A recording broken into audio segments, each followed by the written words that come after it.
बोला छत्रपती शिवाजी महाराज की जय। जय भवानी, जय Shivaji. Hello guys, स्वागत आहे आपल्या सगळ्यांचं माझ्या नवीन ब्लॉगमध्ये। मी तुम्हाला रायगड किल्ल्यावर छान छान व्ह्यू दाखवणार आहे। माझी फॅमिली सोबत आहे, माझी मुलगी, हे माझे जावई आहे, माझी नात, हा माझा नातू, माझा छोटा मुलगा आहे, येत आहे तिकडे अनिकेत, आणि हा माझा मोठा मुलगा, पहिले ही माझी सुनबाई आहे। सकाळचे 7:20 झालेले आहेत। तर मित्रांनो, तुम्हाला जर रायगड किल्ल्यावर जायचं असेल तर सकाळी 6 वाजता निघावं लागेल, कारण तिथं रोपवेचा टाइम 11च्या नंतर संपतो। तरी आम्ही 6लाच निघणार होतो, पण लेट झाला आम्हाला। तर चला मित्रांनो, जाऊया आपण रायगड किल्ल्यावर। Let's go.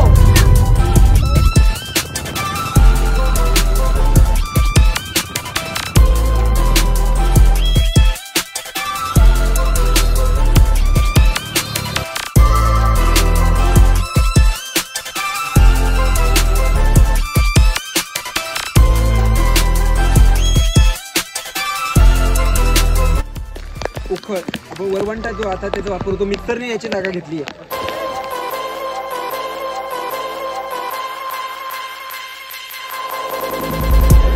छत्रपती शिवाजी महाराज की जय।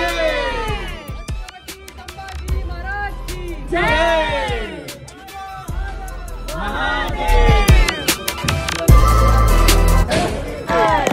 आपण रायगडावरच्या खूप अति महत्वाच्या आणि पवित्र ठिकाणी आलोय। थोडं यासाठी खूप भीती वाटली होता, आकाशात आहोत आपण। छापखाना, होण, नाणी, मुद्रा, कॉइन, शिवराई त्या ठिकाणी तयार केल्या जायच्या।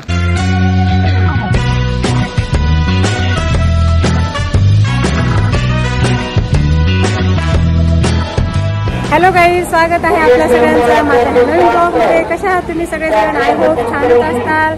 तर मित्रांनो, आज आपण आलो आहोत रायगड किल्ला पाहण्यासाठी।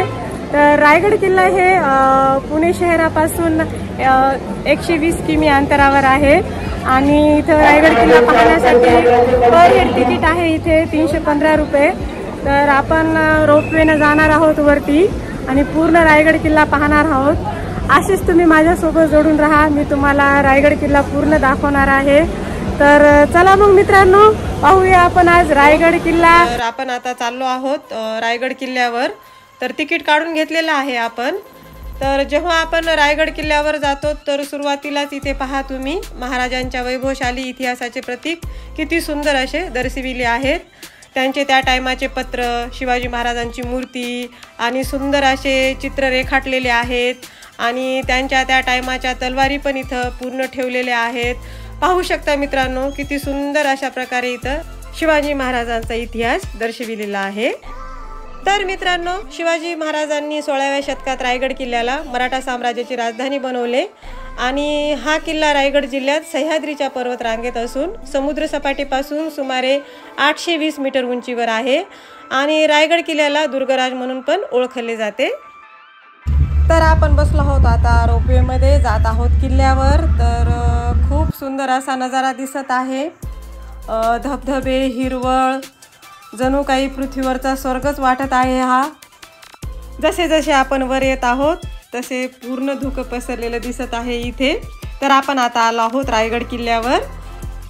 रायगड किल्ला हा महाराष्ट्रातील सर्वात महत्त्वाच्या किल्ल्यापैकी एक असून ह्याला किल्ल्याचा राजा पण म्हटलं जातं, आणि आपण आता पूर्ण रायगड किल्ल्याचा इतिहास जाणून घेण्यासाठी इथे एक गाईड घेणार आहोत, आणि जाणून घेणार आहोत आपण रायगड किल्ल्याचा इतिहास। तर चला मग मित्रांनो, जाणून घेऊया आपण इतिहास।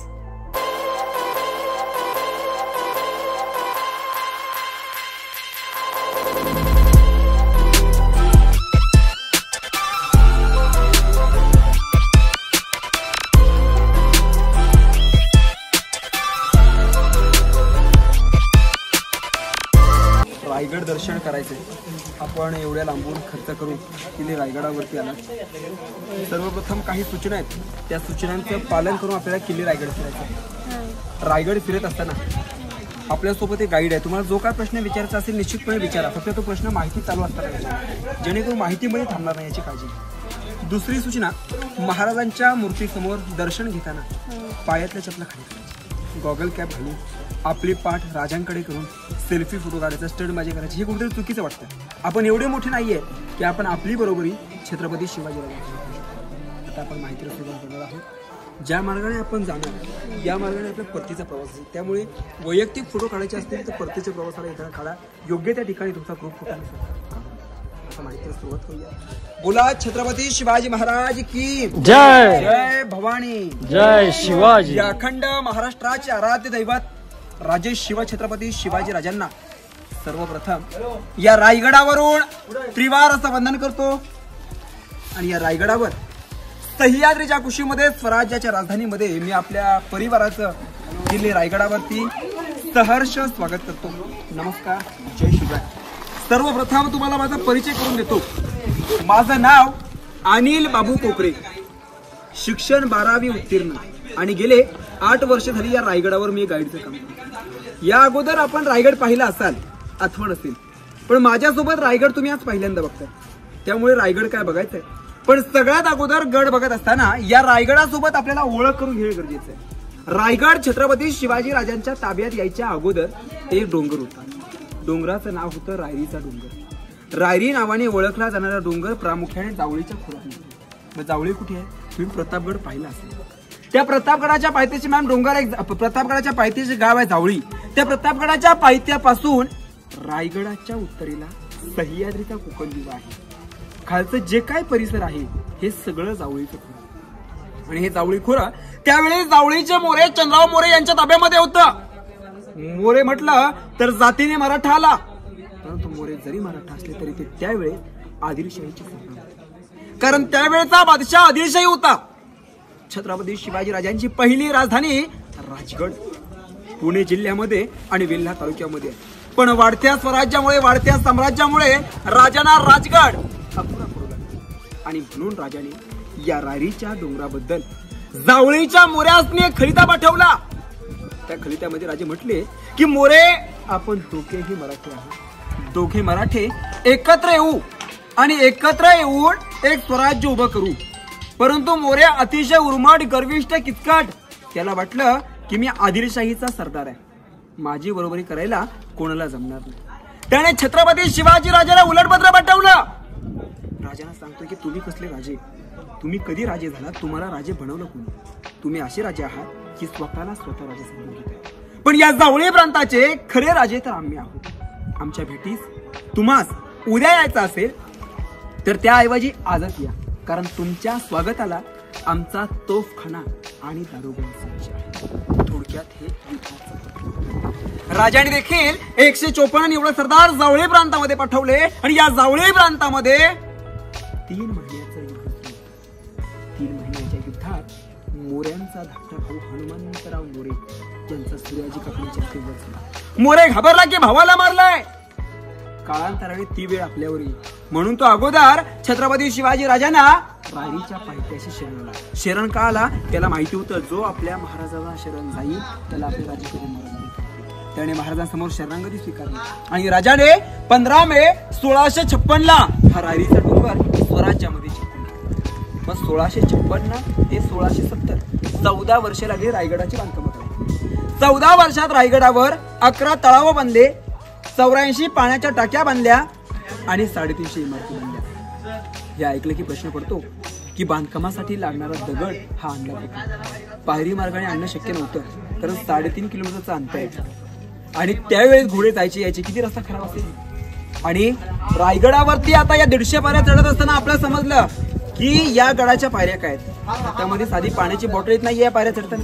मग काय केलं, त्यावेळेस खालून दगड न आणता रायगडावर मोहीम राबवली. त्या मोहिमेचं नाव पाणी अडवा पाणी जिरवा. त्या मोहिमेत गडावर 11 तळावर 84 टाक्या फोडल्या.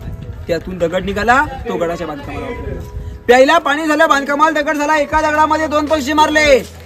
गुळ, चुना, शिस हे 3 पदार्थ वापरून हिरोजी इंदुरकरांनी 14 वर्षात रायगड बांधला. 70 मध्ये राजे रायगडावर वास्तव्य राखायला आले. रायगडाची पाहणी केली. रायगडाची पाहणी करून राजे हिरोजींना म्हणाले की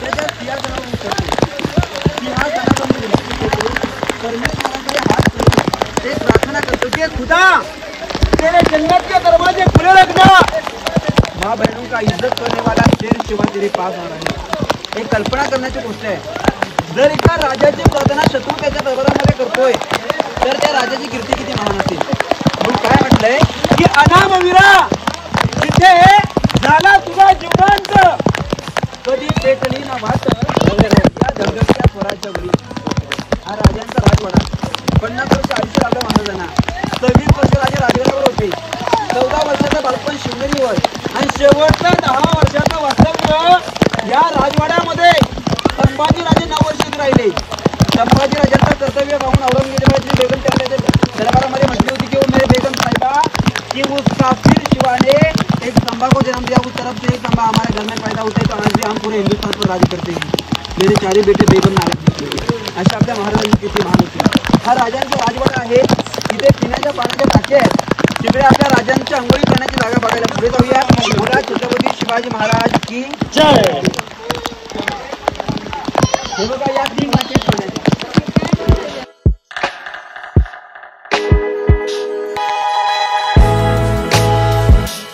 आपण ज्या चौथऱ्यावर आहोत या चौथऱ्याला म्हटलेलं आहे मुक्पाखाना, म्हणजे आपल्या राजांचं किचन।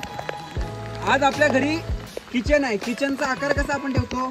एल आकाराचं किचन ठेवतो। हा पूर्णपणे एल आकाराचं किचन। बरं, महाराजांच्या राण्या होत्या, राजे होते, यांचा सगळ्यांचा स्वयंपाक हा इथे बनवलेला आहे। जाणकारांची मतं आहेत जर हे किचन होतं तर हे त्यावेळेचं कदाचित उखळ असू शकतं। उखळ वरवंटा जो आता त्याचा वापरतो, मिक्सरने याची जागा घेतली आहे। तो राजांचा बेडरूम, हे किचन। समोर आपल्या जो चौथरा पाहता 200 फुटाचा आहे। या चौथऱ्याला सच्चीवाले म्हटलं। स्वराज्यात जेवढे काही गडकोट होते त्यांचा कागदोपत्री रेकॉर्ड लिखाण काम इथून केलं जायचं। मंत्र्यांचं कार्यालय, ऑफिस। आणि शेवटी जो चौथरा आहे तो दिवाणी खास। आतमध्ये दिवाणी आम, प्रत्यक्षित दिल्लीच्या लाल किल्ल्यावर दिवाणी आम दिवाणी खास प्रमुख लोकांची मीटिंग न्याय निवाडा करण्याची जागा। किल्ल्याच्या चारही बाजूला छोटे छोटे खिडक्या आणि दरवाजे आहेत। याला टेहळणी बुरुज म्हटलंय। रायगडावर कोण शत्रू येत असेल तर इथून पहारा द्यायची, थोडक्यात पहारेकरी बुरुज। आतमध्ये काही इमारती आहेत पण त्याची माहिती आपण प्रत्यक्षित समोर जाऊन घेऊ। हे काय आहे इथं? रूम आहे त्याला म्हटलेलं आहे टाकसाळ, म्हणजे छापखाना। होण, नाणी, मुद्रा, कॉईन, शिवराई त्या ठिकाणी तयार केल्या जायच्या। आपल्या राजांची राजमुद्रा, प्रतीप, चंद्रलेखे व वर्ध विष्णू वंदिता शहाज सुरू शिवसाईच्या मुद्रा भद्राजी राजे। शहाजी राजांचे पुत्र शिवाजी राजे यांचा राज्य प्रतिपतीच्या चंद्राच्या कलेप्रमाणे वाढत जावं असा त्याचा अर्थ होतो। आपल्या समोर एक मजली इमारत आहे दगडाची। शिवकाळामध्ये ती एकावर एक 5 मजली होती। अष्टकोनी बाल्कनी, छत्रपती शिवाजी राजांची बसण्याची गॅलरी। आणि आपल्या समोर चौकोनी आकाराचा जो खड्डा आहे खलबत खाना म्हटलंय। चेंबर फॉर सिक्रेट डिस्कशन, स्वराज्याचे गुप्तहेर, स्वराज्याचा तिसरा डोळा। ज्या माणसाला 18 भाषेचं ज्ञान होतं, जे वेगवेगळ्या ठिकाणी वेगवेगळ्या वेषांतरामध्ये जाऊन बसायचे, त्यांचं नाव गुप्तहेर बहिरूपी बहिर्जी नाईक। कुठलाही गडकिल्ला जिंकायचा असल्यास त्या कोपऱ्यामध्ये 8 पायऱ्या उतरल्यानंतर जमिनीमध्ये रूम आहे अंडरग्राउंड, त्या ठिकाणी जाऊन चर्चा करायची। परंतु खरोखर गुप्तहेर असावा तर बहिर्जींसारखा, कारण एवढ्या वर्ष स्वराज्याची हेरगिरी केली हे स्वतःच्या पत्नीने कळून दिलं नव्हतं। रायगडावर आपण रोपवेने आलो। ज्या कड्यावरून तुम्ही गडावरती आलात तोच कडा हिरकणी कडा। त्या कड्यावरून हिरकणी नावाची माता 2 महिन्याच्या लेकरासाठी कोजागिरी पौर्णिमेच्या एका कवितेच्या माध्यमातून ऐकून आपल्याला समोरच्या काही इमारती बघायची आहेत। काय म्हटले कविता बघा की राजगडावर राजधानी ती होती शिवछत्रपतींची, आणि कथा आजही ऐकू येते येथील हिरकणी बुरुजाची। वसले होते गाव तळाची वाळुजरे या नावाचे, आणि राहत होते कुटुंब छोटे गरीब धनगर गवळ्याचे। राहत होते कुटुंब छोटे गरीब धनगर गवळ्याचे, आणि शोभत होते हिरा नाव त्या तडफदार घरवालीचे। एके दिवशी दूध घालिता हिरा क्षणभर विसावली, ज्यानी नाही आले तिच्या बंद झाले घराचे दरवाजे। हात जोडून करी विनावणी गडकरी खाली जाऊ द्या मला, गडकरी म्हणती नाही आज्ञा शिवरायांची आम्हाला, बाळाचे ते 8वे रूप झाली माऊली वेडी पिसी, आणि कडा उतरुणी धावत जाऊनी बाळाला ती घेई खुशी, हिराचे ते धाडस पाहुणी महाराज स्तंभित झाले, आणि त्या हिराच साडी तोळी देऊनी प्रेम सन्मानित केले, कड्यावरी त्या वृद्ध बांधिला साक्षाईच्या प्रेमाची, आणि कथा आजही ऐकू येते तेथील हिरकणी बुरुजाची. असं ते हिरकणीचा प्रसंग आहे. आता समोरची इमारती आपण बाजूला जाऊन बघू. 7 मजली होती. त्या इमारतीला म्हटलेलं आहे मनोरे, राजांच्या राण्या हवा खेळायची. त्याच्या बाजूला 2 मजली इमारत आहे. शिवकाळात ती इमारत 5 मजली होती. विजय स्तंभ म्हटलं. विजय स्तंभ म्हणजे विजयाचं प्रतीक. त्या तलावाचं नाव गंगासागर तलाव. गंगासागर म्हणजे राजांच्या राज्याभिषेकाला काशीवरून रगाभट आले होते. त्याने 7 नद्यांचं 7 समुद्रांचं पाणी आणलं होतं. राज्याभिषेक करून जे काय पाणी उरलेलं ते या इथल्या तलावात सोडलं म्हणतो गंगासागर तलाव. 32 फूट खोलीचे तलावांची रायगडाच्या उत्तरेला रायगडाचं पनिशमेंट पॉईंट आहे. राजांच्या काळात चोरी लबाडी गद्दारी करेल त्याला 7 दिवस शिक्षा. 8व्या दिवशी कबुलाला डबल कोणता धरून कोणत्याची गाठ मारून 1250 फुटामध्ये फेकून द्यायचं शिक्षा होईल. छत्रपती शिवाजी राजांनी कोणाला ढकललं तर नव्हतं, पण संभाजी राजांनी कोणाला सोडलं नव्हतं. आनाजी पंतांना हातीच्या पायाखाली पालीमध्ये दिलं होतं आणि माळ सावंत यांचं कळलं टकमुडून करून दिलं. आता रायगडावरचं पवित्र ठिकाण ज्या ठिकाणी महाराज स्वराज्याचे छत्रपती झाले त्या सदरेमध्ये आपण. सो मित्रांनो, पाऊस खूप वाढत आहे आणि आपले राहिलेले ठिकाण आपण पाहू शकणार का नाही हे मला माहीत नाहीये, पण चला ठीक आहे, राहिलेला इतिहास आपण ऐकून घेऊया आपल्या गाईडकडून.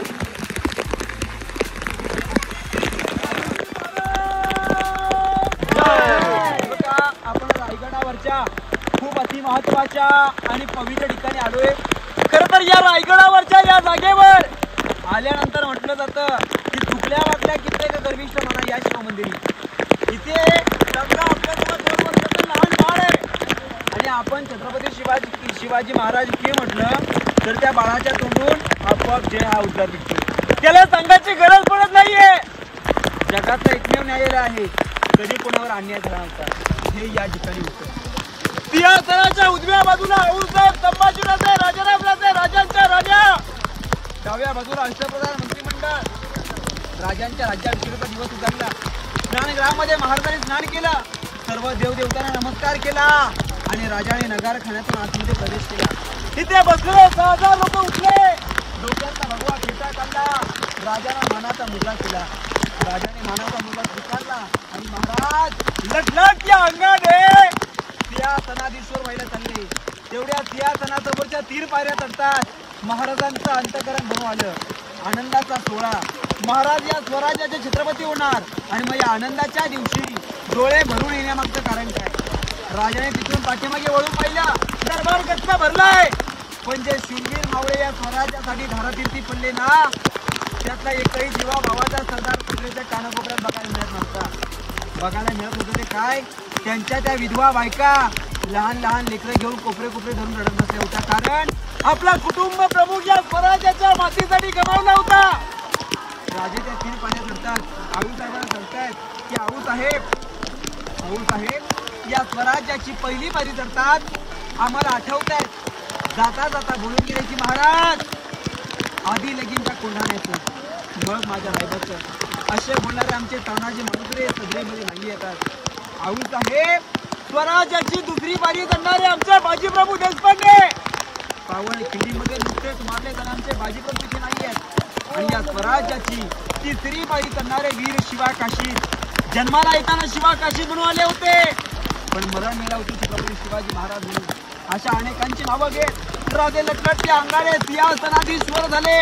राजांच्या हातात विष्णूची मूर्ती दिली, गळ्यामध्ये कवड्याची माळ घातली. 1000 मोहरांचा वर्षाव झाला. 7 नद्यांच्या पाण्याचा अभिषेक घातला. नगार खाण्यावर वाद्य वाजले आणि महादरवाजावरून 21 तोफांची सलामी दिली आणि या सदरेमधून एक गर्जना झाली. ती गर्जना आज आपण ऐकतोय.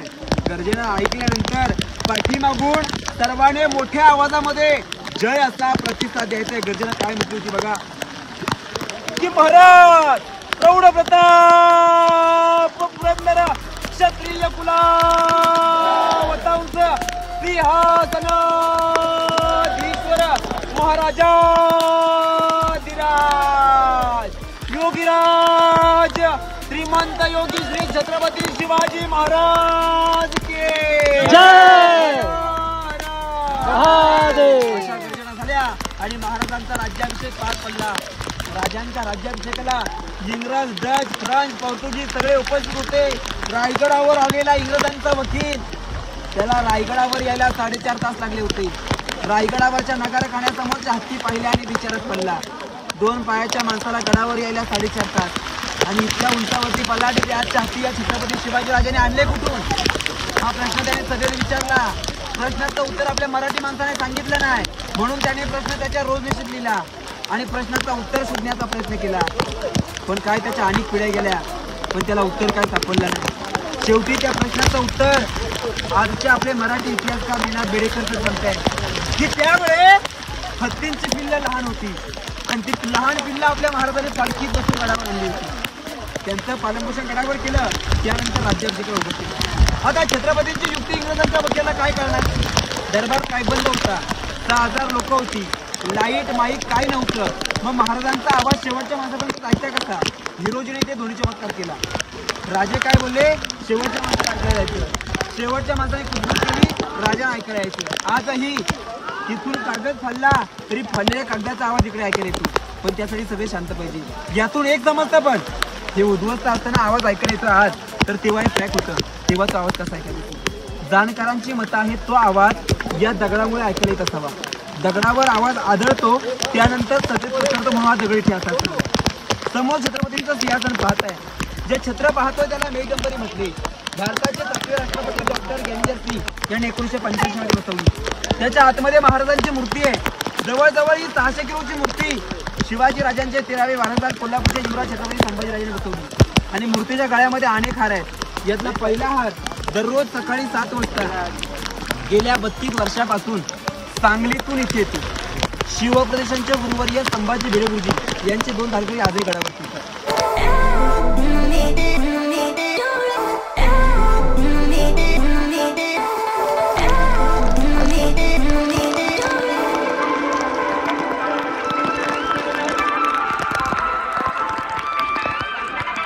मित्रांनो, आम्ही अशा प्रकारे रायगड किल्ला पाहिलेला आहे. रोपवे मधून आम्ही आता खाली जात आहोत. पाहू शकता तुम्ही किती सुंदर असा व्ह्यू आहे. थोडीशी भीती वाटत आहे, पण खूप छान वाटत आहे. सो गाईज, कसा वाटला तुम्हाला हा माझा ब्लॉग, मला कॉमेंट करून नक्की कळवा. आणि अशाच नवीन ब्लॉगसाठी